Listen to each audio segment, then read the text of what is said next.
Hello everyone, welcome to a new video for Bitcoin price prediction based on Elliott wave analysis. And starting today on the 4-hour chart, of course, we're gonna see what's gonna happen and what happens also for Bitcoin during this weekend. We're gonna see also the indicators, how it works with our deep analysis from yesterday. So as expected, of course, for today, we were still expecting a wave D, as we said yesterday with the deep analysis.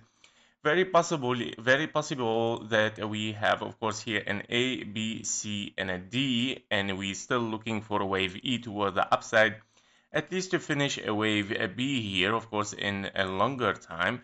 Now, of course, this wave D has to be a kind of like a zigzag toward the downside. Currently, we have, of course, this pattern, and potentially, of course, it's gonna form another zigzag towards the upside, unless, of course, we invalidate this bearish confirmation here. I mean, we take the bearish confirmation at 81K500. And this means, of course, if you take this price, you will invalidate the triangle, meaning, of course, you will transform this into 1, 2, and then potentially 1, 2, and then 3, 4, 5 toward the downside, potentially to hit the 1.61872K100. Now, in case, of course, of the deep analysis that we have, of course, several scenarios here. We can be as well, of course, in a big A, B, and a C towards the upside for a wave B, and that because your wave B, of course, still need time, of course, to reach perfectly this fib time, of course, for a bigger correction here. This is your wave B, and we're looking definitely for additional time a little bit here, at least is a 0.32 to hit, of course, after having 3 waves down and then 3 waves up and then continuation toward the downside. This is one of the most possible scenarios that we might have. Another scenario is, of course, that we move directly towards a wave C, which I mentioned, of course, in the previous analysis. And we have, of course, here an A, potentially finished wave B in 3 waves, but very, very fast 3 waves. And we're moving potentially in 1, 2, 3, 4, 5 to hit 1-to-1 fib level, 1.05 fib level. A little bit, of course, it can be, but preferably not, because the wave B, of course, did not reach the real good time for this, and potentially only it is possible just because of this impulse. Yes, we have an impulse here potentially, but it can also transform, don't forget, to an A, B here as well, C, and then D and an E as well. So you might transform this to an impulse as well, and finishing, of course, another triangle possibly. So don't forget that the triangle always expand. It can expand, and it's a little bit tricky, of course. You can see here 3 waves up, for example, 3 waves down, again 3 waves up, down, and then up. Reaching almost the time for a wave B as well is very, very possible. Now, if we take a look also at another one, which is the biggest triangle that I was talking about, it is an A, B, C, D, and an E, of course. Well, it has to finish here a wave D and still have a wave E, potentially maybe finishing around the 0.38 would be perfect for a wave B, and then moving toward the downside. So as you can see as well, very, very long possibility as well for WXY, where we have a very big wave A here. Another possible wave B, hitting the 1-to-1 fib level as perfect time for a wave B, and then moving toward the downside for a wave C. By all means, all these scenarios that it might happen, it tells us that we might arrange for a long time for Bitcoin in this area before we really move towards the wave C, potentially, of course. Again, the only scenario that it is very, very bearish is, of course, where you have this as a wave 1, and it transform, of course, as a wave 1 rather than being a wave C here in a zigzag, and then moving continuously toward the upside somehow, and of course, ranging for this wave B. So these are the possibilities right now. We see, of course, much more sideways, I would say, rather than really dumping toward the downside. Now, of course, today we see some red, but it is still very, very normal. It's still ranging inside this triangle. We did not break it yet, and we're still looking for further evidence that we are bearish. The only bullish scenario that we have that it might be in this case scenario is having a 1, a 2 here, and then 3, 4, and a 5, a leading diagonal toward the upside. This is the only possibility that we see for the bullish, and that because of course the 3 wave that we have exactly as a zigzag here, the only way that we can say this is a wave 1 is a leading diagonal, of course, 1, 2, and then 3, 4, and a 5. You would like to see, of course, here a wave 3 moving, of course, toward the upside, unless, of course, we take this wave 2 here. This wave 2 can transform to this side and, of course, shifting even our leading diagonal toward the upside. Unless, of course, the wave 2 take the low here, invalidation of triangle, invalidation of bullish, and we're moving simply with the bearish scenario as 1, 2, 3, 4, and a 5. If we take a look at the RSI on the 4-hour chart, we can see, of course, that we have a bullish divergence, very possible to occur soon, where you have, of course, this divergence here. The more the price move lower here, for the RSI, the more the divergence becomes stronger, and it might, of course, unfold a move toward the upside. Of course, it might be our wave D, or of course, still looking for a wave C and ABC, or of course, for a bigger triangle. If we move to the daily here, on the daily we can see as well that we have, of course, touched the oversold area here very nicely for the RSI, and we moved, of course, massively toward the upside. However, of course, we still see here a convergence between, of course, the highs that we got, of course, on the price action, and the highs that we have, of course, on the RSI as well, giving us that this, of course, a bearish scenario is not done yet, of course, and we probably continue with the same direction of this convergence.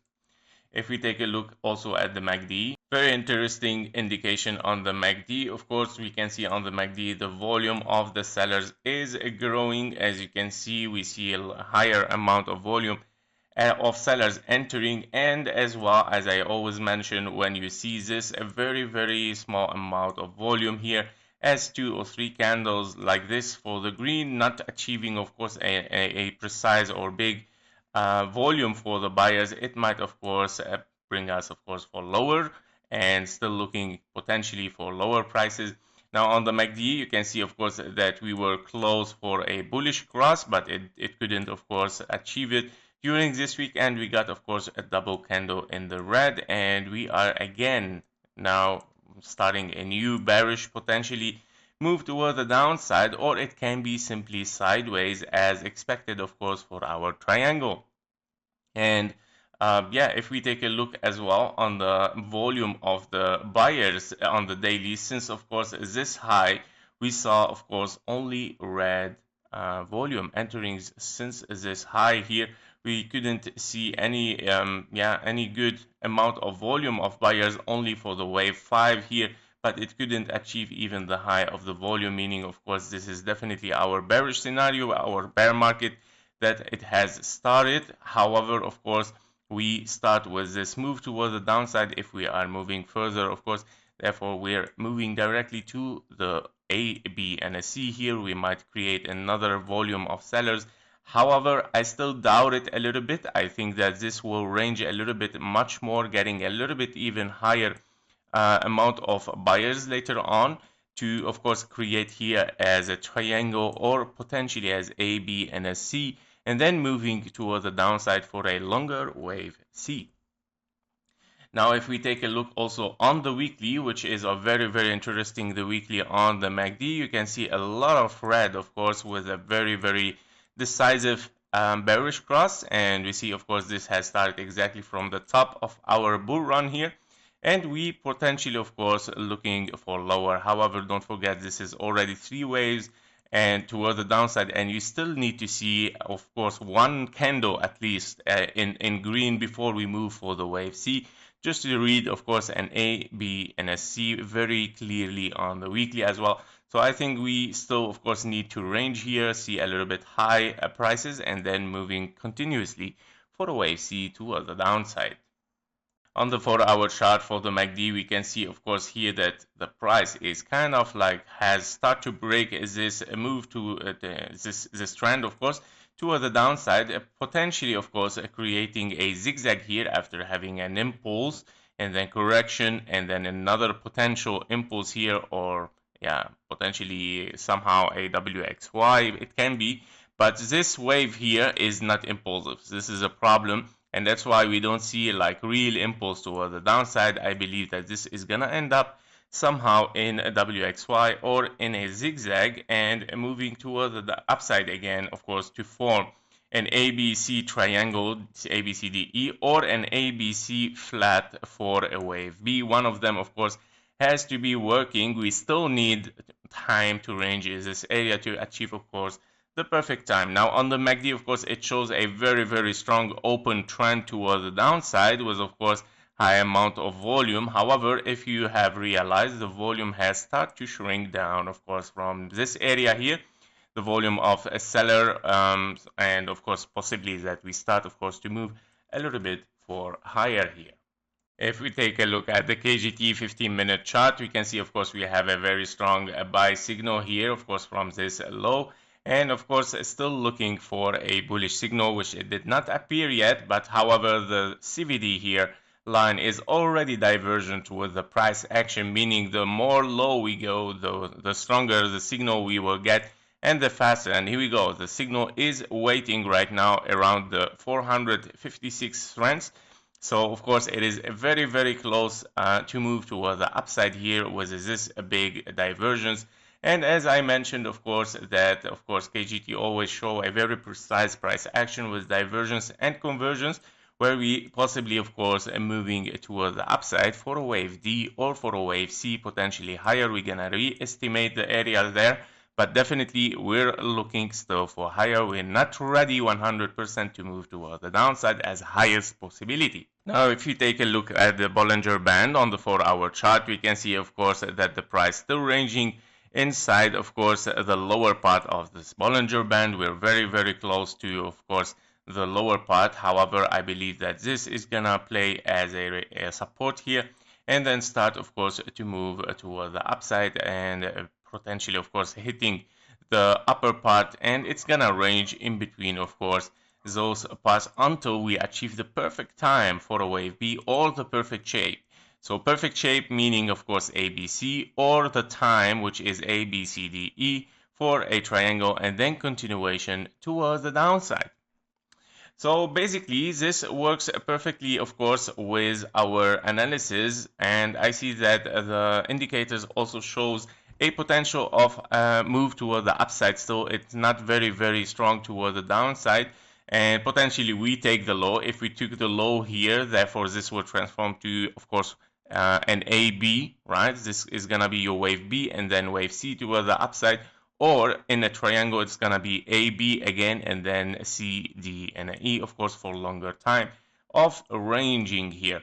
We need the time that, because of course the market cannot simply dump directly very fast toward the downside just like that by having ABC and wave B, very sharp wave B, and just dump like this. This is, I think, very fast dump, and it might be very closer to a crash market. So I think that we still need at least one more leg, at least toward the upside, and then moving toward the downside to reach the 0.38, which is the minimum time for a wave B, and of course a flat here or a zigzag A, B, and a C, and then moving toward the upside potentially for our bull run as expected. So we're gonna see and watch what's gonna happen inside this triangle, if it's gonna be broken or not. Of course, if we take this price again, the 81K 500, meaning of course that you have finished here an A, B, as I mentioned, right? So as we mentioned before, if we take this price, the 81K, you have finished here an A and then B, and then potentially looking for higher again. Today we have, of course, a live stream for special requests and Q&As, of course, for you guys. If you would like to see some analysis, live analysis for some altcoins and, of course, Bitcoin as well in live, I would be glad to do it for you. So I hope to see you there today. That was it for Bitcoin. Thank you for watching. Thank you for your likes and comments, and see you in the next one. Bye-bye.